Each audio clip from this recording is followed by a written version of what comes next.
I don't owe his other children anything. I lost my youngest daughter, Joy, a decade ago. She left behind her husband and 2 children who are now 15 and 16 years old.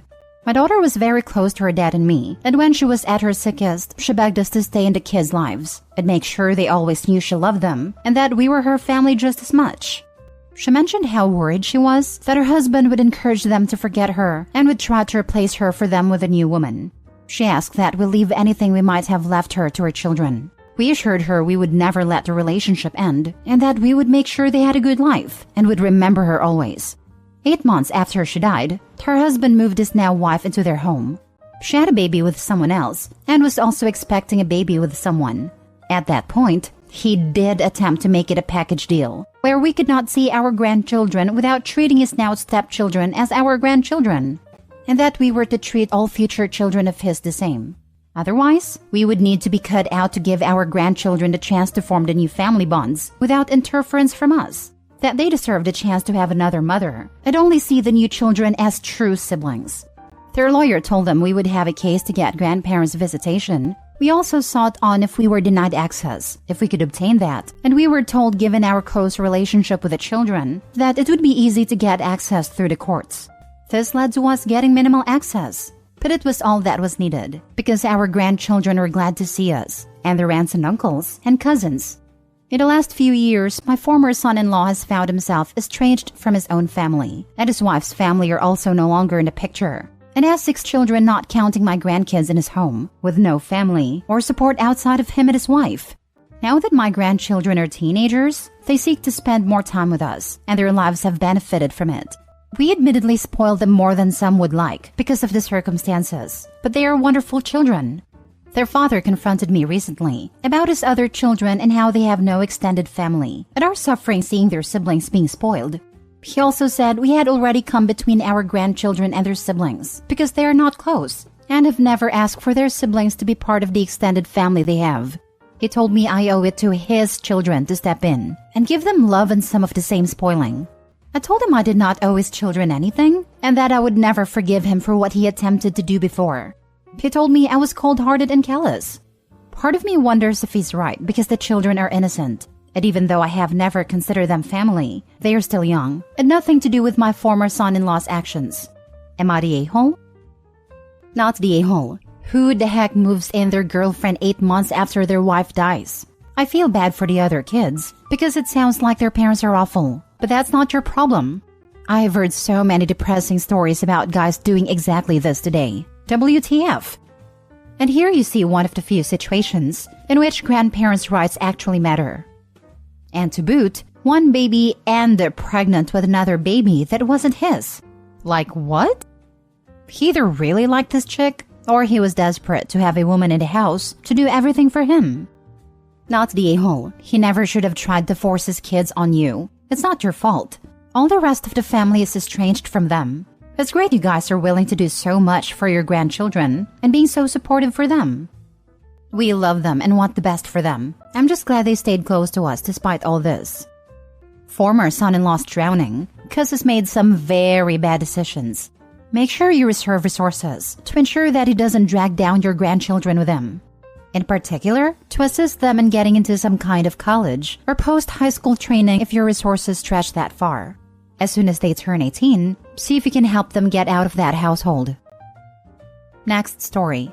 Am I the a-hole for telling my sister she's the reason our parents are divorcing? About a month ago, my 24 male parents, 55 female and 57 male, announced they were getting divorced. This has been quite a shock to most people, as they seem to be having no issues out of the ordinary. However, I have been the one privy to the information of why they are divorcing. It's because of my sister Anne, 26 female. Anne is a deadbeat. She has never worked more than 14 hours a week since getting expelled from college for multiple acts of cheating and code of conduct violations 5 years ago. All she does is sit at home most days watching TV or going over to her loser boyfriend's house to get high. She feels no need to support herself and expects my parents to carry her through life. She's been in therapy since she was 14, but cannot keep one for more than a year because she gets dropped as a client due to her lying and inability to show up to appointments. My parents have spent over a decade trying to get some mental issue pinned down for Anne, and all they've gotten is, She's just a lazy narcissist. Last year, my mom decided enough was enough and planned to kick Anne to the curb and wash her hands off her. Dad disagreed, and in the end, the two's marriage got torn apart. I know, because both have come to me basically admitting that if Anne was not a factor, divorce would not even be a consideration. I don't get along with Anne for a variety of reasons. She has always been a bully and owes me a large sum of money at the moment. The thing that boils my blood, though, is that she's oblivious to the situation between our parents, or just doesn't care. She had a literal tantrum when the possibility of the house being sold came up because she didn't want to have to move to an apartment with my dad. Then last night, I found myself at my parents' house and had the misfortune of talking to Anne. Anne mentioned that she's getting really sick of Mom's melodramatic antics and not just leaving the house to her and my dad. Something struck me at that moment, and I just asked Anne if she really does not care that she's such a selfish, garbage, waste of space human that's just driven her parents to get a divorce. I elaborated and told her the full truth that she is in fact the only reason they're getting a divorce, because Mom has finally realized that there is no hope Anne will ever grow up. The fallout this caused was massive. Anne acted as if I sold her out to the Romans, and my parents argued between she deserves to know and we told you that in confidence. Because Anne cannot keep her mouth shut either, the entire extended family has begun to hear too. So, I want to know before opinion starts forming outside the inner circle if I'm the a-hole here. Nope, not the a-hole. Sorry, some tough love is needed for Anne. Doubt she's gonna get her act together, but she needed to hear it. Not everything is about her. Hopefully, she can get her act together and be a contributing member of society. And your parents can get back together with some therapy. The divorce is about her, though. It's really not, though. It's the fact that the father chose his daughter over his wife. The real issue is that the father chose his child over his wife, and his wife is not his first priority. This is just a nail in the coffin for her, and she's finally decided to leave after years of having her feelings be dismissed by him. This happens all the time, but usually it's the woman who chooses her children over a man. Not the a-hole. Daddy's girl needs to have a reality check. Correct. And let's be honest here. The sister isn't the reason they are getting divorced. It's the father's coddling and inability to hold her accountable, whilst the mother has had enough. If Dad grew a pair and supported his wife, they probably wouldn't be divorcing. Everyone sucks here. Honestly, my initial judgment was you're the a-hole. But the more I read, the more it was just eek. I have slight reservations because therapy started quite young. Did anything ever happen? Or she exhibited behaviors they knew needed help? Either way, she appears to be able to grasp the concept of reality, has a relationship with someone, and can fend for herself when needed. She's just an a-hole. She's always had anger issues ever since I could remember. I don't know/remember the exact reason why she started at 14, but I want to say it was a recommendation after Anne started fighting at school. I know her second bout with therapy at 16 started because of self-harm threats. Next story. Am I the a-hole for not defending my sister after my husband said, "Good luck, you'll need it marrying her," to her fiancé? My husband used to get along with my family until my sister falsely accused him of cheating on me. He understandably doesn't like her anymore, but is usually civil towards her. My sister recently announced her engagement, and while everybody congratulated her, my husband turned to her fiancé and said, "Good luck, you'll need it marrying her." I was shocked he would say something like that, especially in front of my parents. But I never said anything as I didn't want to fight with him in front of everybody. My sister kept giving me a look like she expected me to say something, and when I didn't, she yelled at him herself. I made us leave because I could see us being there wasn't helping the situation. My sister has been texting me about what happened, mostly to take digs at my husband. She gets angry every time I ask her to stop, and thinks I'm siding with him when he was in the wrong. Things have gotten worse after I told her I wouldn't be going wedding dress shopping with her, as she's blaming my husband for that too. She sent him some messages directly, and he fanned the flames by saying he wouldn't let me go, and she would be lucky if we even attend a wedding. I've spoken to my husband and asked him to stop making things worse. He has agreed to stop responding to her, but she wants me to make him apologize and to agree to visit when she wants to go wedding dress shopping to prove I'm not siding with him, which I cannot do. Am I the a-hole? There are two situations here. The sister accused her husband of cheating on you in a malicious or very public way that created a lot of burned bridges, in which case you should probably be defending your husband here, or at least keeping him away from events with somebody he justifiably hates. The sister accused her husband of cheating privately, out of genuine concern or due to a misunderstanding, in which case him being frosty is reasonable. But he absolutely shouldn't be making a public scene about it if he's still agreeing to actually meet up with or hang out with your sister. Either way, multiple people involved are behaving badly, yourself in all situations, so this is a clear everyone sucks here. You also cannot play peacekeeper without telling your sister clearly, my husband will never want anything to do with you due to the cheating accusation, and that is not a problem you can solve. So my sister was staying with us for a while, and she thought it was weird that he wasn't home that often, and that he was always on his phone or on his laptop, so she was convinced he was cheating. I told her repeatedly that he wasn't and that he was working, but she wouldn't let it go. She tried to prove it by taking pictures of him with / kissing his female friend's cheek, but I told her they didn't prove anything. She thought I was in denial, so she sent them to our family because she thought they would talk sense into me, but it's just caused unnecessary drama.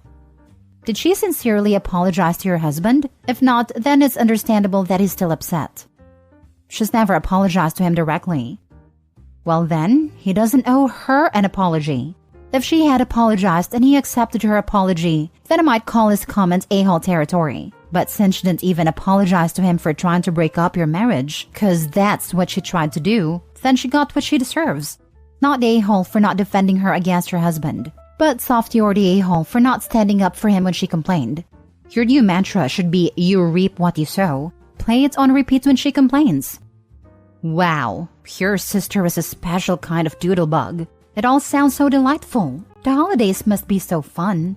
I don't think you're an a-hole. I think your sister likes to stir the pot, and your husband is past done with her crap. At least your husband has agreed to disengage. How much or how little you want to be involved in the planning of your sister's nuptials is up to you. Not your sister, not your husband, you. Last story. Am I the a-hole for how I handled my brother's girlfriend trying to force me to babysit? I am 30 female. I have a brother, Matt, 35, who has been with his girlfriend, Lexi, 33, for 2 years.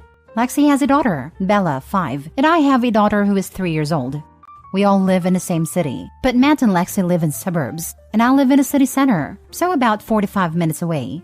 While I see Matt on average every 3 weeks, I only see Lexi and Bella every 2/3 months at my parents' house or for occasions/gatherings. 2 days ago, I got a text from Lexi asking me to babysit Bella on Wednesday because she would not be at school due to teachers being on strike. She said she forgot about the strike and had not taken the day off work and had also made social plans for after her shift ended. I said no to babysitting and thought that was that. Then yesterday around lunchtime, I was having a skin treatment when one of my cleaners came to tell me that Lexi had dropped off Bella. The cleaner had answered the door, and Lexi had said she had arranged to leave Bella with us. And the cleaner was unaware this wasn't a plan and let her in, and Lexi then left. I was livid. I immediately called Lexi, and after 4 declined calls and voicemails, I sent her a text saying if she didn't return for her daughter within 15 minutes, I was going to call the police to say she had abandoned her child. I find my husband to tell him what is going on, and he calls Matt and tells him to sort this out. A few minutes after speaking to Matt, Lexi appears.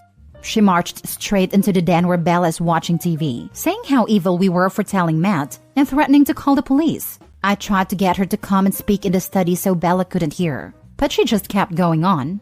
I reminded her that she intentionally abandoned her child, but she kept going on about how she was desperate and needed to go to the social arrangement and how she never has time to do anything. I reiterated that be that as it may, she can't just leave Bella with us when we didn't agree to it. Lexi kept bringing up excuses until my husband lost it and told her in no uncertain terms to leave. By this point, Bella was in hysterics, and Lexi seemed totally frazzled. This has since turned into a big thing. Lexi has been posting cryptic things on social media about how hard it is to be a mother when people you expect to be there for you won't help you. I've received texts from her saying Bella's devastated to find out that we don't like her, and I've now blocked Lexi.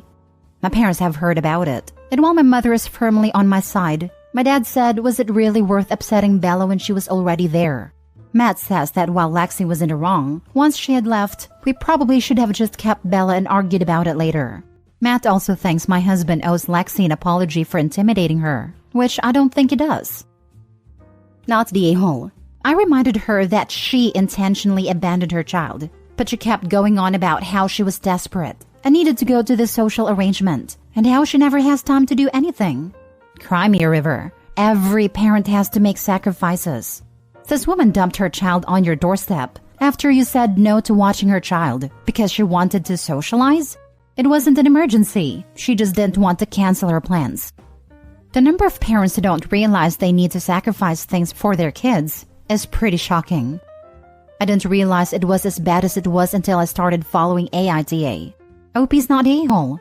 Lexi 100% abandoned her child. You were nicer than me. I would have just called the cops. Not the a-hole. You did the right thing calling Lexi to come get her kid. If you had let Bella stay, Lexi would think she could drop off her kid anytime, knowing that you would end up keeping her. No one owes Lexi an apology. It's her fault her Bella got so upset.